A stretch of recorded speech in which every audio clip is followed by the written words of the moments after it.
अस्सलामुअलैकुम viewers. Psychologist होने के नाते हमें ये क्वेश्चन अक्सर ही फेस करना पड़ता है कि सामने वाला आपसे पूछता है, अच्छा आप साइकोलॉजिस्ट हैं तो बताएं क्या आप हमारा माइंड रीड कर सकते हैं। तो जी बिल्कुल, ये आप सब भी कर सकते हैं। आइए आपके साथ शेयर करते हैं कि ऐसे कौन से पॉइंट्स हैं जिनको आप समझ जाएंगे तो आप भी माइंड रीड कर सकते हैं।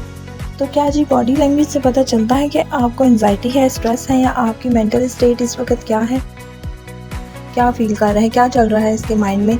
ये चीज़ें आप भी समझ जाएंगे। कुछ चीज़ें इसमें आपको आज की वीडियो में मिल जाएंगी।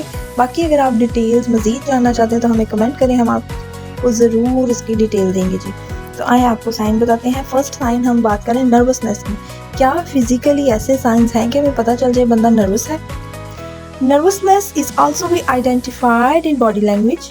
वॉइस टोन से आप जान सकते हैं कि नर्वसनेस उस बंदे की, और चेहरे से भी हमें पता चल जाता है कि भाई ये बंदा इस वक्त नर्वस है। और कौन कौन से बॉडी पोजीशंस हैं जो नर्वसनेस को शो करते हैं।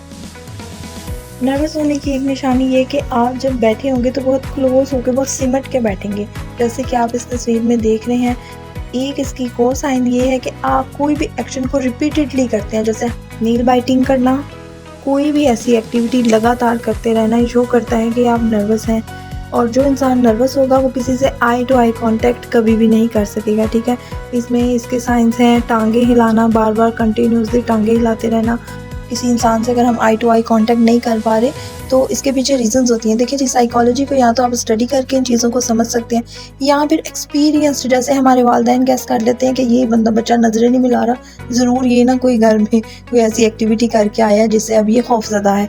तो किसी भी एक्टिविटी के पीछे जब तक आप उसका कॉज पता नहीं होगा, आप उस चीज़ को ख़त्म नहीं कर सकते। तो बेसिकली जो लोग मेंटली डिस्टर्ब होते हैं वो लोग ये जो एक्शंस आपको मैंने बताए हैं बॉडी लैंग्वेजेस, ये कंटिन्यूसली करेंगे। जैसे हम तो आम नॉर्मल बंदा जैसे सडन एक तो वाकया होगा, किसी गैदरिंग में जाएंगे, नर्वस होंगे, लेकिन जो मेंटली डिस्टर्ब बंदा है वो ये चीज़ें लगातार करेगा। वो इसकी रूटीन का हिस्सा है कि वो ये जो आपने पिक्चर्स देखी हैं, नेल बाइटिंग करना और हाथों के कड़ाके से निकालते हैं वो चीज़ें करते रहना, ऐसे अपने होंठों को दांतों में चबाते रहना, ये सारी चीज़ें इस चीज़ की निशानदेही करती हैं कि वो मेंटली डिस्टर्ब है। अब हमने ये पता लगाना है कि इसके पीछे वजह क्या है। जब वजह पकड़ेंगे तो वो चीज़ हम इजीली सॉल्व कर सकेंगे। नेक्स्ट, अगर अटेंशन टू डिटेल आपके सामने ये पॉइंट है जी, वो ऐसे क्या साइंस होंगे हमारी बॉडी लैंग्वेज से, कैसे क्या साइंस है जिनसे हमें पता चल जाएगा ये बंदा अटेंटिव है। तो उसकी निशानी ये है कि किसी काम की तरफ अगर ये मुतवज्जा है, पढ़ाई में सीरियस है, तो नज़र आ रहा होगा कि वो बच्चा फोकस्ड है, वो ज़्यादा हिलना जुलना नहीं कर रहा। वरना ये चीज़ें बच्चों में आपको एग्जांपल देखने को मिलती है, अगर वो पढ़ने बैठेंगे तो कभी उनकी पेंसिल नहीं होगी, कभी उनके शार्पनर नहीं होगा, कभी उन्हें प्यास लगेगी, वो बीच बीच में उनकी अटेंशन डाइवर्ट होती है क्योंकि वो चीज़ उनकी कंसंट्रेशन नहीं है, वो उस चीज़ पे अटेंशन नहीं दे रहे। तो जो बंदा अटेंशन देता है किसी चीज़ पे वो फोकस्ड होगा, वो बहुत ऐसे एक ही तरफ नज़रें जमाए तो वो बड़े उस चीज़ को ध्यान से सुनेगा। ये देखें, जैसे स्टिलनेस ये पिक्चर में आप देख रहे हैं, और ऐसे आईब्रो को ऐसे चुन्नू मुन्नू करके जो आइज़ को हम देखते हैं, फोकस करते हैं, ऐसे ही इसकी एग्जांपल है कि अगर एग्ज़ाम में आपने किसी चीज़ को रिमाइंड करना है, कोई चीज़ सोचनी होती है, तो आप एकदम से आंखें बंद कर लेते हैं। तो वो जो ब्रेन का पार्ट आंखें बंद करने से जो देखने वाला पार्ट है उसका काम थोड़ी देर के लिए बंद हुआ है, आपकी आंखें बंद हुई हैं, तो उस वो वाला ब्रेन का पार्ट भी आपको वो चीज़ रिमाइंड करने में मदद देगा। तो वो फिर डबल अटेंशन मिल जाती है उसे, और वो चीज़ आपको सोचने में मदद देती है। और ये सारी एक्टिविटीज़ में आपका सबकॉन्शियस माइंड होता है।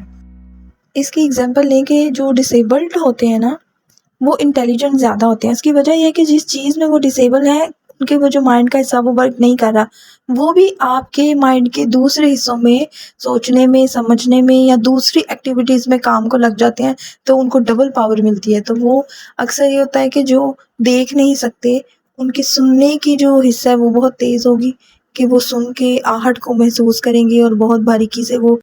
तो जी अगर इसके बारे में आप मज़ीद मालूमात जानना चाहते हैं, अभी तो ये बहुत ही बड़ा टॉपिक है, तो आप हमें कमेंट करके बताएं कि आप किस चीज़ के बारे में मालूमात हासिल करना चाहते हैं। वीडियो देखने के लिए बहुत शुक्रिया। पसंद आई हो तो लाइक कीजिए, शेयर करें, सब्सक्राइब करें हमारा चैनल। दुआ में याद रखिए जी। अल्लाह हाफ़िज़।